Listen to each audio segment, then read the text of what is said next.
Hello दोस्तों, Vikram sir law classes से मैं विक्रम सर। जैसा कि आज 4 जनवरी 2023 का डेट है। आज मध्य प्रदेश लोक सेवा आयोग इंदौर द्वारा सहायक जिला लोक अभियोजन अधिकारी परीक्षा 2021 जो 18 दिसंबर 2022 को आयोजित हुई थी, परिणाम घोषित हो चुका है। इसमें इस परिणाम के पहले कुछ दिया गया है, तो उसको थोड़ा अपन समझने की कोशिश करते हैं। यहाँ लिखा है, मध्य प्रदेश लोक सेवा आयोग इंदौर द्वारा सहायक अभियोजन अधिकारी 2021 हेतु विज्ञापन जारी किया गया था, जिसका विवरण निम्नानुसार है। अब यहाँ पर ये जो शुद्धि पत्र वगैरह शुद्धि पत्र बार बार हमें देखने को आ रहे हैं, तो यहाँ पर एक चीज़ आप समझ लीजिए कि जितने भी पोस्टर निकली हैं, पहले बहुत कम पोस्ट निकली थी, फिर उसमें जुड़ते जुड़ते आगे 256 तक जितनी भी पोस्टें पहुँची हैं वो पोस्टें पहुँची हैं। उन्हीं सब के बारे में यहाँ पे थोड़ा सूचीपत्रित इन्होंने किया है। बार बार इनको पढ़ने से कोई विशेष वो नहीं है, तो इनके बारे में थोड़ा आप यहाँ पे थोड़ा देखिए। आगे बढ़ते हैं। उपरोक्त विज्ञापन के अंतर्गत जिला अभियोजन अधिकारी 2021 परीक्षा 2021 जिला मुख्यालय इंदौर भोपाल कंडिका 2 पढ़ रहे हैं हम, जबलपुर ग्वालियर केंद्रों पर 18 दिसंबर 22 को सत्र में 12 से 3 बजे आयोजित की गई थी। परीक्षा का टाइम बता दिया इन्होंने कि 18 दिसंबर 2022 को आयोजित की गई थी। उपयुक्त जारी विज्ञापन एवं शुद्धि पत्रों के माध्यम से विज्ञापित पदों की कुल संख्या है, जो मैंने कहा ना, बार बार अमेंडमेंट बताए गए हैं शुरू में, उसके अनुसार जो अब प्रेजेंट स्टेटस है, UR 70 post, SC 42, ST 50, OBC 69, EWS 25। इसी तरह महिलाओं की सीटें भी क्रमशः 23 UR हैं, SC 14 है, ST 17 है, OBC 22 है, EWS 8 है। यहाँ पर दिव्यांग लोगों के लिए ऑर्थो है जो 4 सीटें हैं, विजिबल है 4 है, और अन्य प्रकार का है 4 पोस्टें यहाँ पे दी गई हैं। 256 टोटल पोस्ट यहाँ पे इन्होंने डिक्लेयर कर रखी हैं। कंडिका 4 कहती है, राज्य सेवा परीक्षा 2019 के संबंध में माननीय उच्च न्यायालय में लंबित याचिकाओं के अंतरिम आदेशों के परिप्रेक्ष्य में एवं सामान्य प्रशासन विभाग मध्य प्रदेश भोपाल के पत्र क्रमांक इतने 1 भोपाल दिनांक 29 सितंबर 2022 के प्रकाश में आयोग द्वारा अपनी बैठक में दिनांक 29/9/2022 के निर्णय क्रमांक 26 में निम्नांकित प्रक्रिया का पालन करते हुए राज्य सेवा एवं अन्य भर्ती परीक्षाओं का परीक्षा परिणाम घोषित करने का निर्णय लिया गया। तो ये PSC द्वारा और परीक्षाएं भी कराई गई, उसके संबंध में ने कहा कि परीक्षा परिणाम जल्दी घोषित करने की बात यहाँ पे की गई है। जो निर्णय लिए गए हैं, परीक्षा परिणाम घोषित किए जाने हेतु निम्नानुसार प्रक्रिया का पालन किया जाएगा। देखिए, अभी इसको पढ़ना जरूरी है, तब रिजल्ट हम आगे समझ पाएंगे क्या स्थिति में रिजल्ट डाला गया है।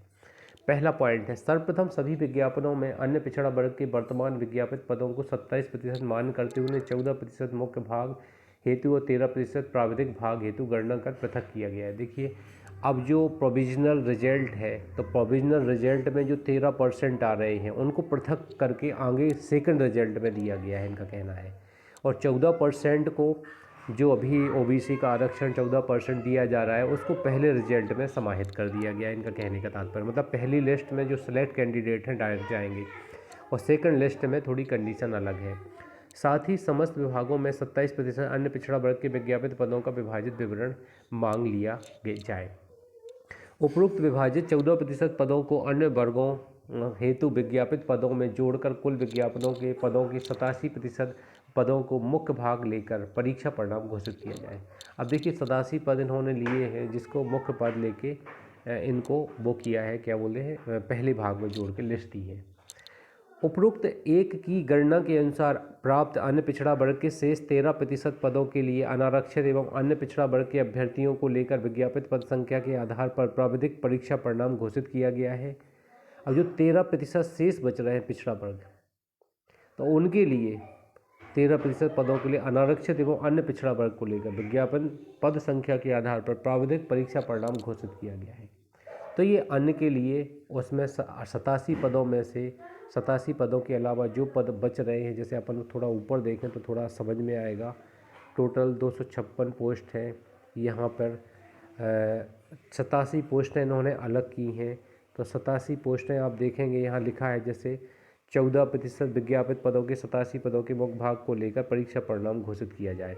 तो 14% और अन्य वर्गों को लेके मतलब 87 कैंडिडेट में से पहला परीक्षा परिणाम घोषित किया गया और 13% के लिए यहाँ देखा है उपरोक्त एक की गणना के अनुसार प्राप्त अन्य पिछड़ा वर्ग के से 13% पदों के लिए अनारक्षित एवं अन्य पिछड़ा वर्ग के अभ्यर्थियों को लेकर विज्ञापित पद संख्या के आधार पर प्रावधिक परीक्षा परिणाम घोषित किया जाएगा। सामान्य प्रशासन के विभाग के पत्रानुसार प्रारंभिक परीक्षा लिखित परीक्षा में चयनित शॉर्ट लिस्टेड प्रावधिक अभ्यर्थी परीक्षा के अगले प्रत्येक चरण मुख्य परीक्षा और साक्षात्कार में प्रावधिक रूप से सम्मिलित होंगे।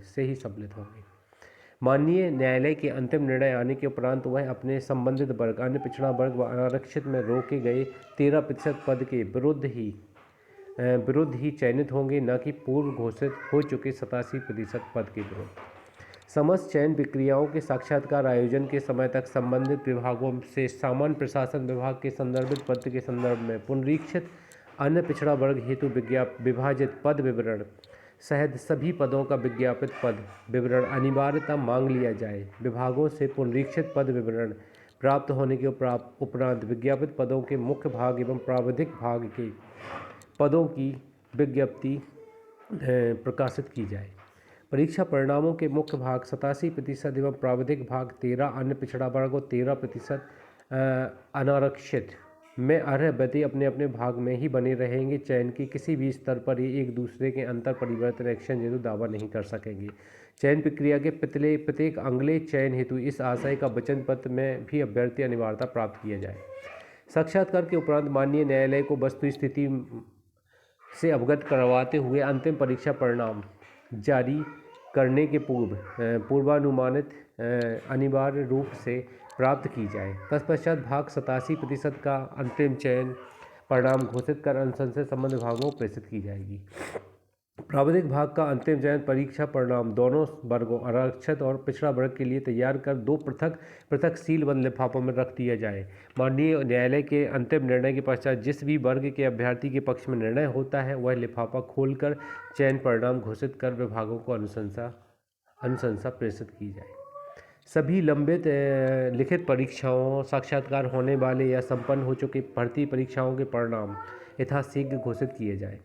उपरोक्त प्रक्रिया का पालन करने के पूर्व सामान्य प्रशासन विभाग के संदर्भित पत्र का उल्लेख करते हुए परिणाम घोषित करने की प्रक्रिया से संबंधित विज्ञप्ति प्रकाशित की जाए। समस्त परिणाम उच्च न्यायालय में लंबित याचिका एवं अन्य याचिकाओं के अंतिम निर्णय के अधीन होंगे। देखिए भाई, यहाँ पे सीधी सी बात है। एक कंडिका और हम पढ़ते हैं, फिर उसके बाद हम थोड़ा आपको कंक्लूड देते हैं इसका जो हमने अभी पढ़ा है।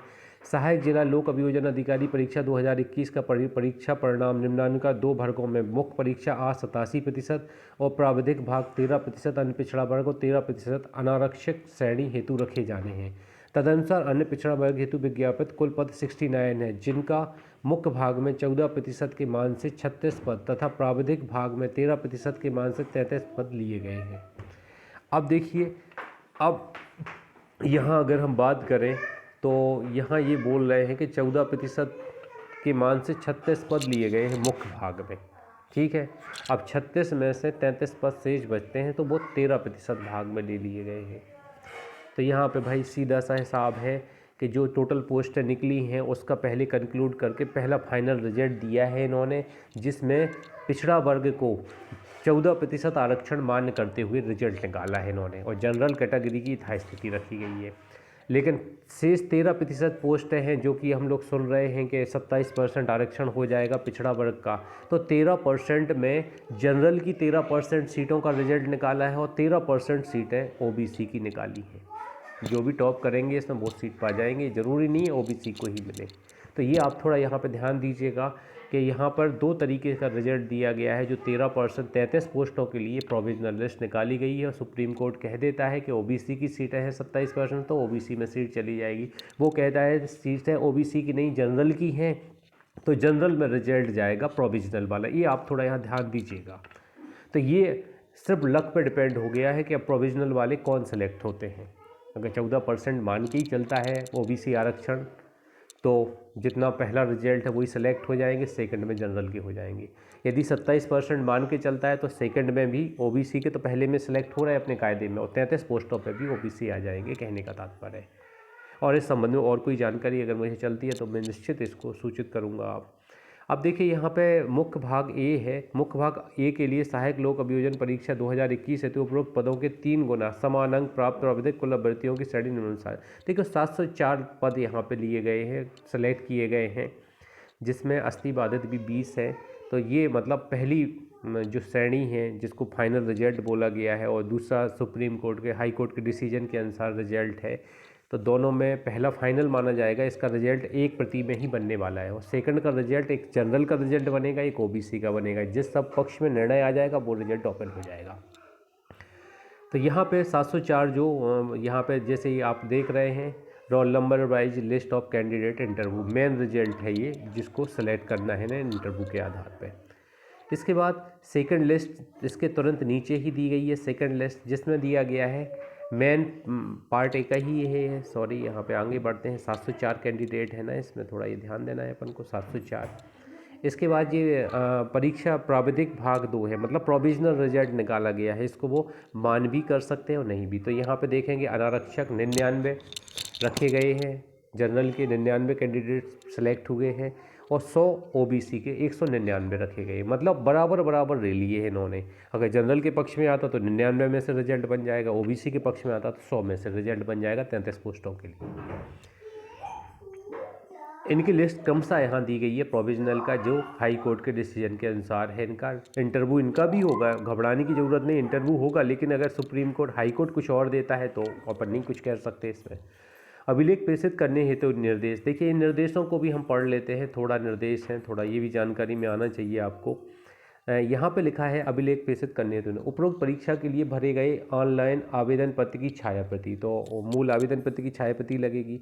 उपस्थिति पत्रक एक मूल प्रति आयोग की वेबसाइट पर उपलब्ध। हाँ, उपस्थिति पत्रक मूल प्रति जो इंटरव्यू कॉल लिस्ट है वो भी यहाँ पे लगेगी, आयोग की वेबसाइट पर उपलब्ध है अभी। व्यक्तिगत विवरण एक मूल प्रति 5 छायाचित्र आयोग की वेबसाइट पर उपलब्ध है।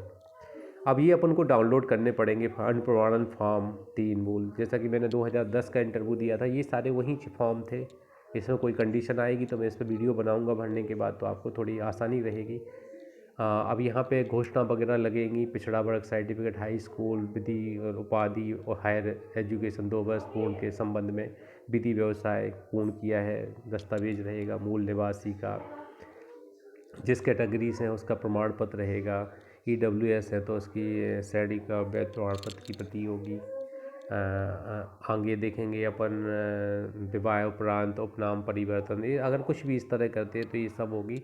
यहाँ लिखा उपरोक्त क्रम में प्रमाणपत्र स्वप्रमाण छायल प्रतियां संलग्न कर दिनांक 6/2/2023 तक आयोग कार्यालय भेजना सुनिश्चित करें। जिन अभिलेख अंतिम तिथि तक प्राप्त नहीं होंगे उनके विषय में माना जाए साक्षात्कार नहीं लेना चाह रहे। तो मतलब यहाँ 6 फरवरी 2023 तक अपन को सारे डॉक्यूमेंट भेजना है, जिन्हीं को इंटरव्यू कॉल होगा, यहाँ पे स्पष्ट लिखा गया है। अब यहाँ सहायक अर्हता स्वतः समाप्त हो गई है। अब ये चीज़ें अपन थोड़ा देखेंगे, इनको तो आप थोड़ा कंडीशन ये पढ़िएगा, इनको अपन थोड़ा देखेंगे, ये आप थोड़ा ध्यान दीजिएगा। हमारी तरफ से बहुत बहुत शुभकामनाएं जितने लोग भी सिलेक्ट हुए हैं, और भगवान करे भगवान की अगर मर्जी होगी तो भगवान मनचाही मनोकामना पूरी करेगा हम सब लोगों की। यहीं पे रखते हैं। All the best.